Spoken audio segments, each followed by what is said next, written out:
Uh, Good evening, and thanks for honoring us with your presence. Ladies and gentlemen, members of for the state, I have two statements to make this evening, and after each statement, I will give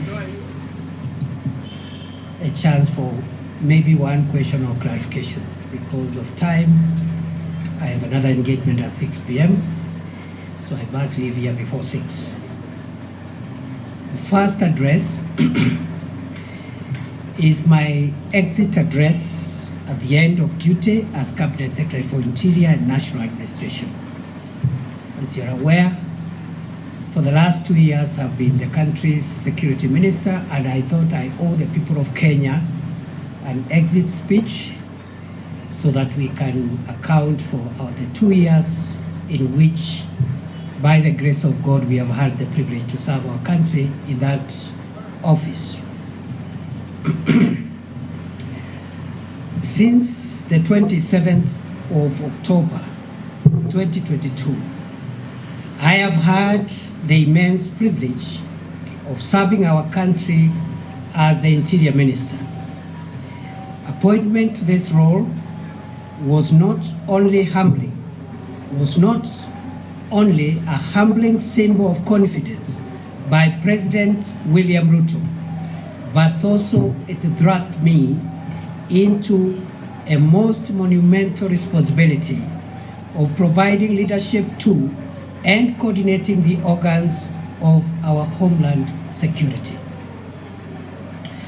For its unique complement of extensive functional control of Kenya's internal security infrastructure, the Interior Ministry has provided me with a once-in-a-lifetime opportunity to appreciate a little more profoundly the centrality of security to Kenya's primordial quest for inclusive prosperity for all its people. To appreciate the modest strides made in the past 2 years, it is apt to revisit the state of our national security that was prevailing as at August-September 2022 when I took over. I took over this sensitive duty at Harambee House at a time when communities in northeastern Kenya and in Lamu were experiencing frequent and sustained terror attacks. Marauding bandits had run amok over communities in vast parts of the northern Rift Valley region. Gang crime was at its peak in Nairobi City. The Kenyan passport production and supply system had all but collapsed, and key homeland security organs were ill-equipped and in dire need of reforms and reinvention. The end of my tour of duty as Kenya's Interior Minister of 2 years invites an introspection and reflection on the journey that I, with the loyal and patriotic support of hundreds of thousands of officers and staff in the police, prisons, immigration, and other citizen-facing services of the ministry, have traveled. I attribute any successes that were achieved in the last 2 years to make Kenya safer during the last 2 years. I attribute this success to the various ranks of officers and staff of the ministry. However, any performance inadequacies during my tenure are mine, because I believe the ministry staff and officers did their best. 24 months of hard work by frontline multi-agency formations embedded deep in the forests of the Boni Enclave has paid off with 2 years of calm.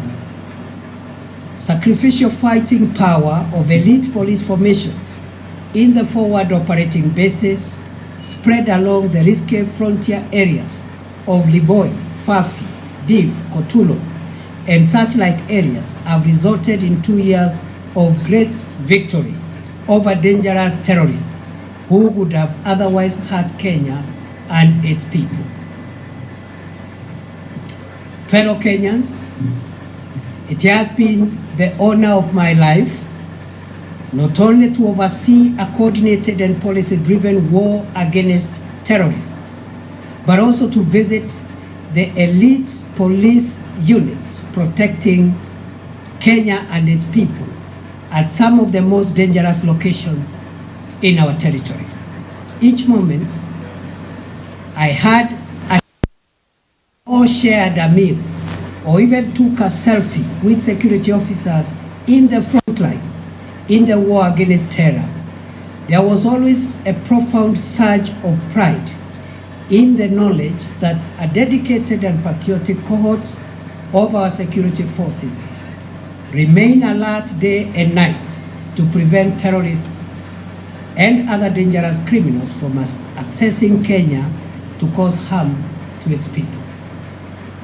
For protracted periods, I have traveled by air, land, and sea to oversee counter-terrorism operations in Ziwalata, Poromoko, Kiunga, Mpeketoni, Lango la Simba, and other parts of Lamu, sometimes on Christmas Day, some other times on Good Friday, or other times covertly at night, just to make sure that we got it right. I have been to Wajir, Mandera, Takaba, and other parts of our country exposed to the threat of terror, just to give morale to frontline security officers and their commanders, and also to listen to communities in search of durable solutions against the violence of terrorist groups. Throughout the past 2 years, nothing has given me greater sense of fulfillment than the long days and sometimes humid nights spent in some of the farthest outposts within our territory. Therefore, fellow Kenyans, as I relinquish the leadership of the Interior Ministry, which I've already done, I am proud to report that save for a few inevitable losses, Lamu and northeastern Kenya are much safer and calmer today than the situation that prevailed in the last half of 2022. To our gallant security officers who paid the ultimate price with their limb or life to keep Kenya safe, I salute you and promise that Kenya will never forget your valor and patriotic sacrifice. May the souls of the officers who have lost their lives in the protection of our homeland and its people find perpetual rest in eternity. Equally, the memory of civilian souls lost through injury inflicted by terrorists will forever evoke our collective duty to keep Kenya free from danger, whatever its source. Fellow Kenyans, by the end of 2022, over 135 innocent Kenyans, including 20 security officers, had been killed by marauding bandits in parts of Baringo, Laikipia, Samburu, Turkana, West Pokot, and Elgeyo Marakwet counties within a span of 6 months. During the same period, dozens of schools were closed, thousands of families were displaced, and public amenities destroyed by bandit gangs, some of whom converted school classrooms into permanent dormitories for bandit families. To arrest possible breakdown of law and order, a police-led security operation with the support of the military was declared on 13th February 2023. It has been 19 months of sustained war on bandits in the north of our country. The strategic decision to gazette as disturbed and dangerous, remote and difficult terrain, gorges, escarpments, and caves where bandits retreated to hide after attacking, robbing, and killing innocent civilians proved to be the game changer.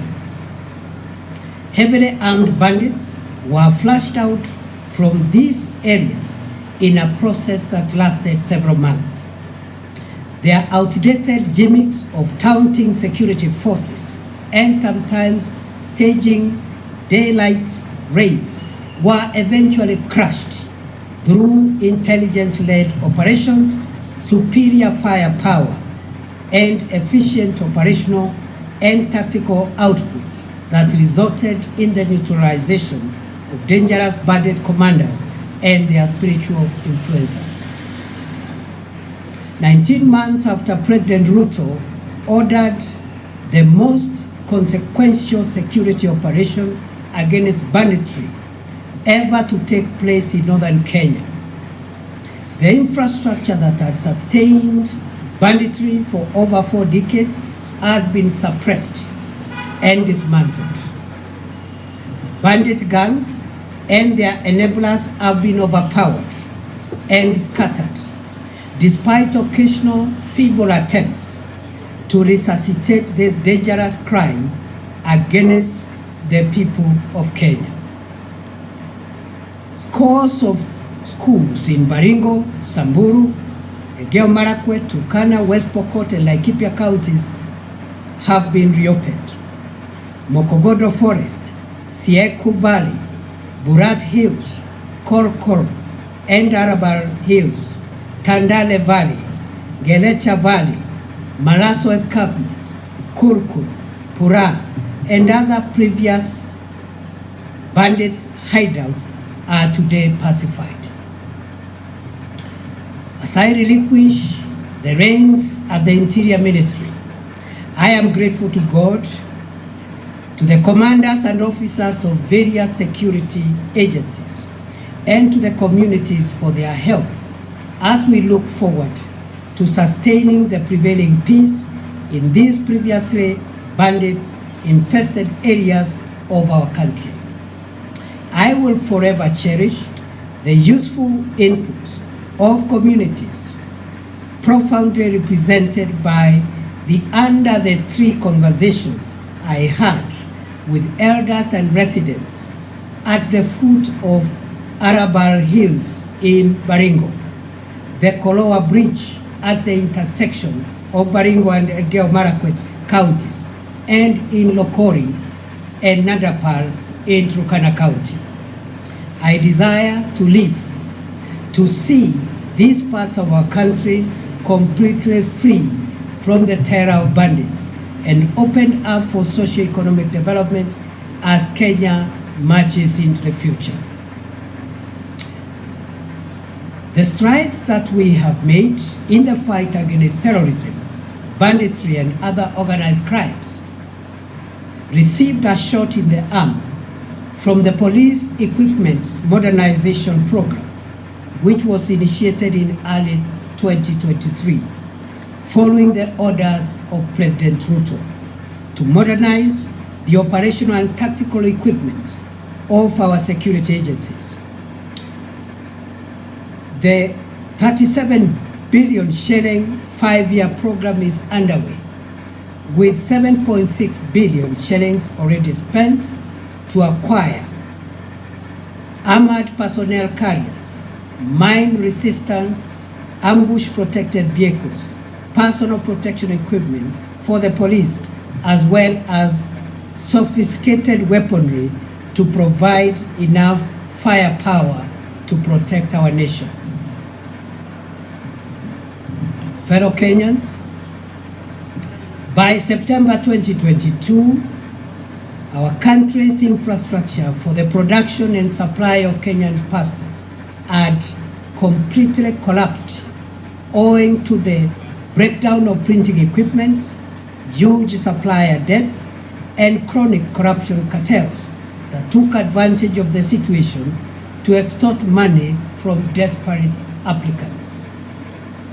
After many months of reorganizing and financing arrangements, as well as personnel deployment at the Immigration Department, I am proud to report that as I leave the ministry, the government has been able to acquire modern printers and all the pending supplier debts have been paid.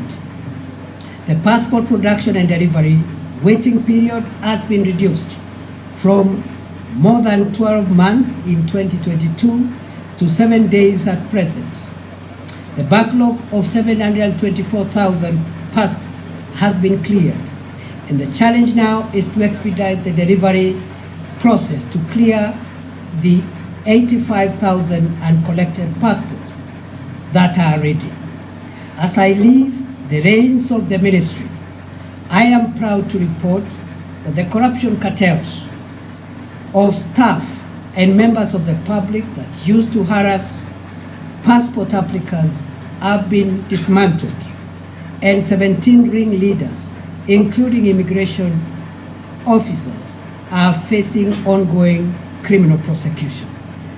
As I exit, I am convinced beyond doubt that the milestone of reducing the waiting period from the current 7 days to 3 days by the close of this year remain feasible. In the days ahead, we must confront and succeed in reforming the institutions of our national security. At the orders of President Ruto and in compliance with the Kenya Kwanza Manifesto, the process of reimagining and refashioning Kenya's security institutions began in earnest on 21st December 2022, when the Presidential Task Force on reforms of the National Police Service, the Kenya Prison Service, and the National Youth Service was established. While the work of the task force took longer than expected due to the expansive terms of reference, its final report has already been presented to the President. And one of the last actions I took before I left the ministry was to gazette the National Steering Committee under the leadership of the Principal Secretary for Internal Security, with a mandate to ensure full realization and implementation of the groundbreaking proposals for reforming our police, prisons, and youth services to align them with the dictates of our progressive 2010 Constitution and the vision of underwriting the national ideal of securing Kenya from long-term internal and external security threats. Fellow Kenyans, throughout my tenure in office, I have benefited from direct support and encouragement of President Ruto. I thank him for giving me the privilege to serve my country as the Interior Minister for an uninterrupted 2 years. I am most grateful to the principal secretaries and officers of all ranks within the state departments and other agencies that fall under the Ministry of Interior for great teamwork, support, and encouragement. To our security officers, especially those assigned the sensitive duty of protecting the country from terror, banditry, and other organized crimes, I salute you all for your selfless and patriotic service to our country. I send warm greetings and best wishes to all officers, especially those in far-flung forward operating bases, our officers in the multinational security support mission in Haiti, as well as the ranks of the National Government Administration Officer System, the NGAO system, with whom I have developed close and cordial working relationships during the past 2 years. I pray that my successor will build on the gains we made and will succeed to roll back the emerging reports of mysterious disappearances, abductions, and femicide. Goodbye, and God bless Kenya and protect our dear country, our homeland, the Republic of Kenya. May we remain one nation of one people, united by our emblems, the map, the flag, and the national anthem of Kenya. Thank you.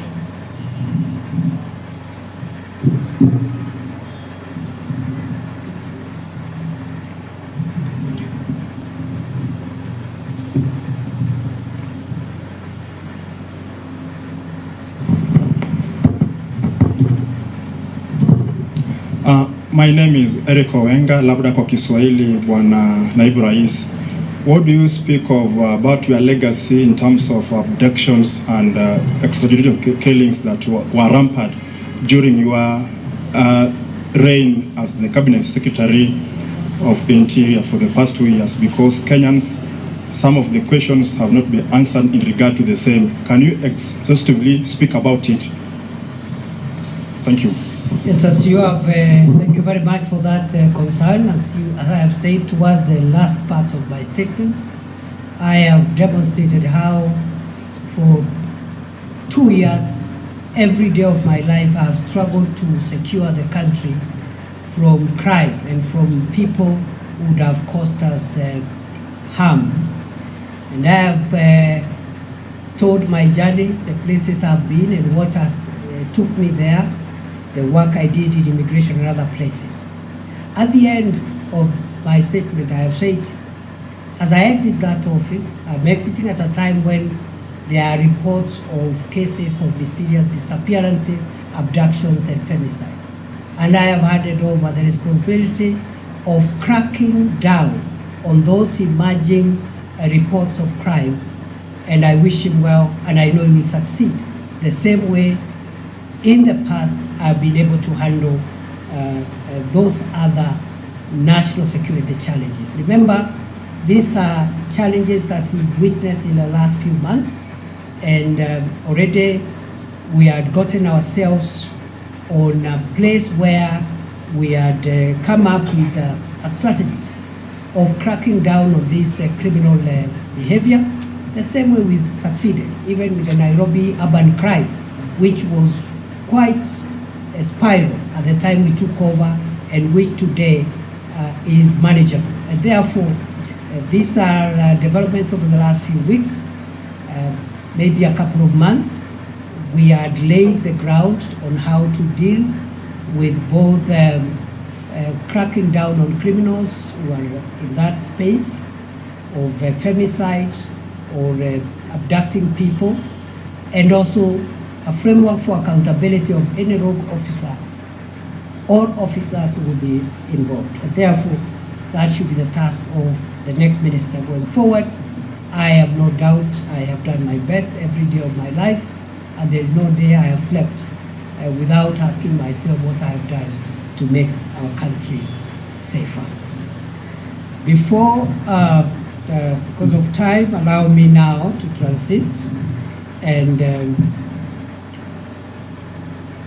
speak on my assumption of office to the office of the Deputy President of the Republic of Kenya. Those of you who were in the swearing in, you realize I just made some of the cuff remarks deliberately because it would not have been appropriate at that time to give lengthy speeches because of the official context of the day. So today is the day when I wanted to at least make a statement on my assumption of office. Fellow Kenyans, on 1st November 2024, as you are aware, I assumed the office of the Deputy President. That day was and shall remain the most momentous and significant day of my life. After serving my country for a quarter of a century as a law lecturer, legal practitioner, senator, majority leader of the Senate, deputy speaker of the Senate, and most recently as the cabinet secretary for Interior, I now take over office as the third deputy president of the Republic of Kenya. It remains astounding how a son of Kenya, born some 52 years ago in Tharaka, a remote part of the then Meru district, and in a humble homestead of a rural clergyman and his housewife's spouse, could eventually get the opportunity to serve this country in the esteemed and high office of Deputy President of the Republic. My assumption to the office of Deputy President has presented me with an opportunity to reflect on our country's past, present, and future. In my reflections, during the past 1 week, I have come to the profound realization that Kenya, our homeland, is a country like no other. Its charm, the industry of its people, our fine weather, our culture, and our breathtaking topography are unmatched. It is gratifying to see millions of patriotic Kenyans work hard every day, waking up early, sleeping late, to make a honest living, eat from the sweat of their brow, and build the country that they call home.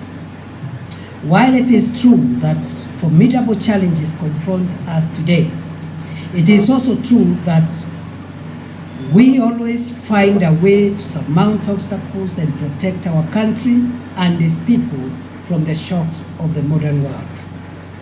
Where a tiny number among us has tainted our country's image, the same has been repudiated by the exploits of millions of honest and patriotic, focused Kenyans who love this nation enough to protect it from the risks on its survival.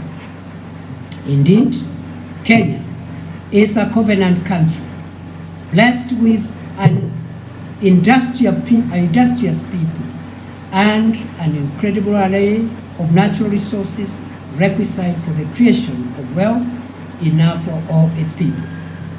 We remain eternally grateful to the heroes and heroines who have ensured Kenya remains the blessed nation that it is. As we reflect on our challenges, let us capitalize on the jolting of these challenges to write a new, better, and brighter chapter for Kenya. We should heal our divisions, solidify our national unity, and pursue our country's goals as brothers and sisters, joined by the permanent bonds of our common heritage and our common future. I have had occasion in the past few days to ponder on how the orderly transfer of authority as called for in our Constitution takes place seamlessly in our country. I realize that my ascent to the office of Deputy President has taken place on the back of a hotly contested constitutional process. For weeks, the country was glued to parliamentary and judicial events whose completion is a testament, or was a testament, to our country's democratic credentials and the integrity of our constitutional institutions. I am humbled to be of service to this country as its Deputy President, and to formally take the reins to support and assist President William Ruto and the team he leads towards the realization of his vision to deliver the transformation of Kenya. It is an honor to serve my country at such a time as this, when Kenya is moving forward and upwards to the heights that our forefathers envisaged when they fought for the establishment of our republic. The founders of our nation and those who fought to make us a free people triumphed over the oppressive chains of colonialism not only because they worked hard for it, but because they remained united. Today, as in the past, the quest for national unity is undeniably the most profound aspiration animating our national conversation. Why? Because we are coming from a rough patch where we have been enrolled in a rather unfortunate conversation about distinction, difference, and division. At a time when the country desperately requires a rallying call to pull together to steer our nation to greatness during these challenging times. Koitalel Somoei, Dedan Kimathi, Mekatilili wa Menza, and later Jomo Kenyatta, Ronan Ngala, Oginga Odinga, Masinde Muliro, and many others worked hard to set free the whole of Kenya, not parts of Kenya where they were born or raised. They refused to see themselves as liberators of their places of birth, choosing instead to consider themselves as brothers and sisters connected by the common past of their ancestry and the shared future of the generations that would come after them. We learn from these gallant sons and daughters of Kenya that for us to defend our freedom, sovereignty, territorial integrity, and economic transformation, for us to overcome inequality, poverty, and the need in our midst, we must harness and aggregate the collective daily struggles of ordinary Kenyans for our common good. For the aspiration of forging a united Kenya to materialize, we must accept each other, recognize our equality, accept that diversity and difference among us are for building rather than destroying us. A united nation is better equipped to deal with the challenges and overcome the obstacles we face in an increasingly complex, unpredictable, and insecure world. Kenya's viability is guaranteed only if its diverse components and segments converge in pursuit of common ideals, notwithstanding our linguistic, ethnic, religious, or political orientations. As I assume the functions of the esteemed office of the Deputy President of Kenya, I pledge to support and assist President Ruto to canvass, defend, and accelerate national unity, but also to canvass, defend, and accelerate the implementation of the bottom-up economic transformation agenda on which his administration was elected 2 years ago. I will work with my colleagues in the cabinet, as I have done in my previous role during the past 2 years, as we look forward to opening a new chapter in our collective effort to deliver the economic transformation and empowerment of the people of Kenya to realize better standards of living.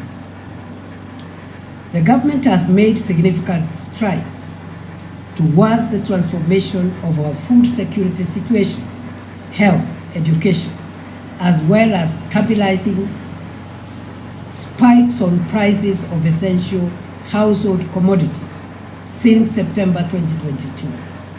The government's resolve to introduce a higher education funding model that is student-centered and to roll out universal health, affordable housing, and other initiatives require constant communication for public buy-in, input, and feedback in the spirit of a people-centered delivery of our country's development agenda.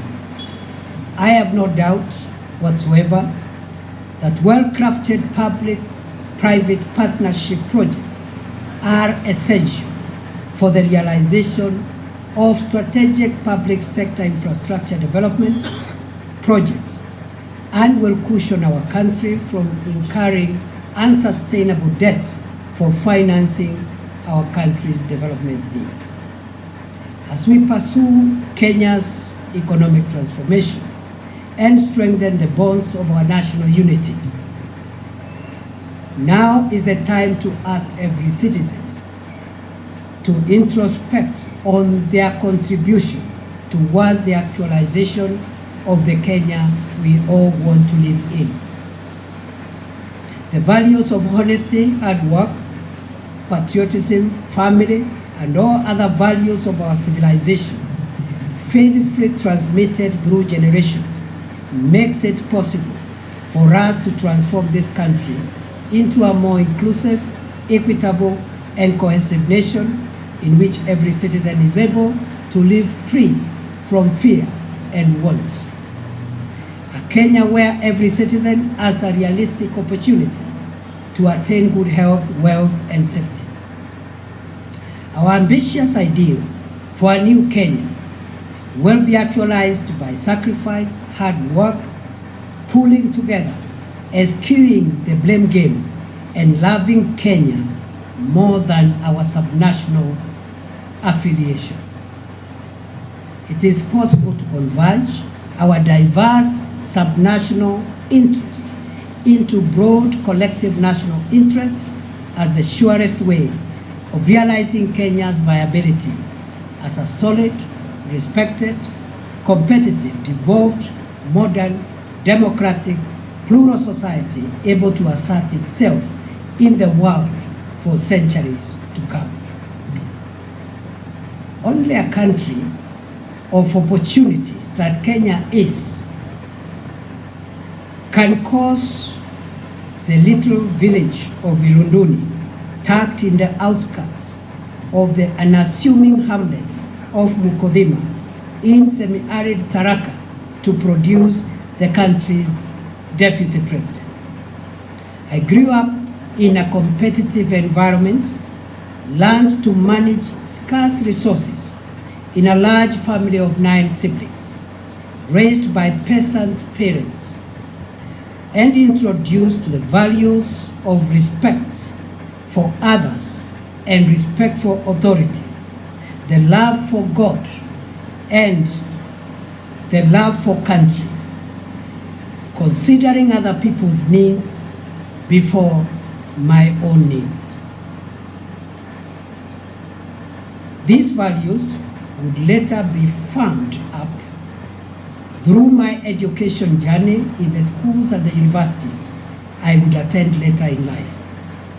That it has been possible for me to come this far confirms that in this country there is no reason anymore why a child born in Moyale, Loitoktok, Nyahururu, Lodwar, Nyansiongo, Malindi, Ugenya, Kadonzweni, Elwak, Kimilili, Lungalunga, Marara, or anywhere else within this great country cannot aspire to rise to any office.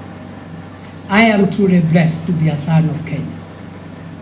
May God bless and protect our dear country, our homeland, the Republic of Kenya.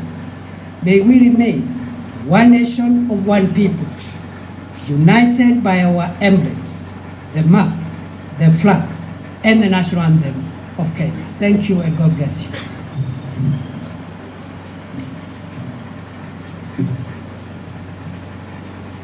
I'll take maximum 2, please. Thank you, Excellency. My name is Melita Oletenges for Citizen TV. My question is, you are stepping into this new role at a time when counties have not had a disbursement of funds for about 4 months, and it is causing a cash crunch there.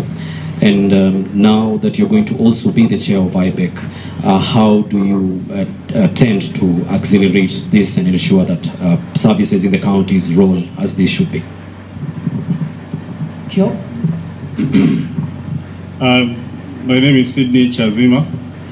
My question goes to what you've mentioned about national interests.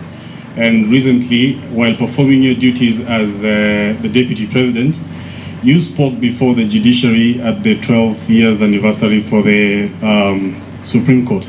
And you mentioned that there need to be a place where the courts consider the national interest as opposed to the public interest. Someone may misconstrue this as the executive trying to exert its pressure on the courts. What would you make of this? Thank you. These are very good questions. I would like to respond to them as follows. It is true there is a bit of cash disbursement delay for counties, which is unfortunate. But I think the context for that situation is that this country in the last 2 years have come from a very difficult macroeconomic situation, and it has taken 2 years of hard work under the leadership of President William Ruto to tackle the macroeconomic stability of the country, stabilize the shilling, stabilize essential food prices of essential commodities, including fuel, and so forth and so on. For the first time this month, inflation is at 2.7%, the lowest in 17 years. The last time the inflation was at that level was in 2007,